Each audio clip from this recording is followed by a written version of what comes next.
Karibu sana kwenye channel yangu, na mimi naitwa Martin Nyongesa, na leo nataka nikukumbushe kwamba kuna watu wanadanganya wengine kwamba kuna packages za kompyuta zenye ziko 20, wengine wanasema ziko 15. Mimi nataka nikuambie hivi, packages za kompyuta ziko 10. Hizo zingine zenye wanajiekelea kwamba ni packages sijui 20, sijui ni 15, sijui ni ngapi, hizo zote wamechukua subtopics kutoka kwa main packages.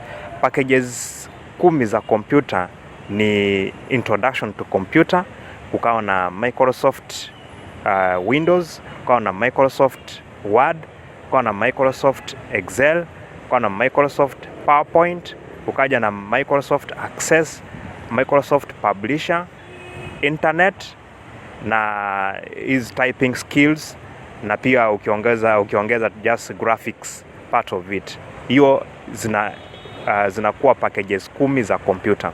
So muda ikuja kuambia kwamba kompyuta ziko 20, packages ziko 20, huyo anakudanganya. Packages za kompyuta ni 10, na hizo ukisoma hizo packages zote inamaanisha wewe utakuwa computer user. Yani utajua kutumia kompyuta, utajua kutype, utajua kuprint, utajua kutengeneza graphics kama vile unaona certificates kindogo ndogo, business card, hivyo brochures, utakuwa unajua kutengeneza hizo, which means sasa wewe ni computer user.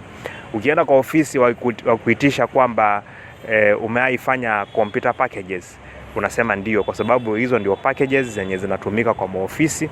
Hizo ndio packages zenye sana sana watu wanatumia kwa ofisi. Kama vile una Microsoft Word na Excel, hizo packages ni kama twins. Yani zinatumika kwa maofisi wakati wowote. Yani ukikuja upande wa kucalculate ni Excel, ukikuja upande wa kutype na kuprint ni Microsoft Word. Sasa ni wewe ujue hizo packages mbili. Ukijua vizuri, inamaanisha zitakusaidia sana. Wacha watu wakudanganya kwamba kuna packages sijui ni 20 kule, wale wanakupotosha. Ukishajua hizo packages 10 vile nimekutajia hapo awali, ni kwamba sasa wewe ni computer user. Sasa ukitaka ku advance kutoka hapo, utaanza kuwa computer designer. Kama vile unaweza kusoma packages hizi, kuna hizi zenye zinaitwa CorelDRAW, Photoshop, Illustrator, PageMaker. Hiyo inamaanisha ukishamaliza kusoma hizo pia utakuwa graphic designer. Lakini packages ni hizo zenye nimekutajia hapo awali. Usidanganywe na usipotoshwe.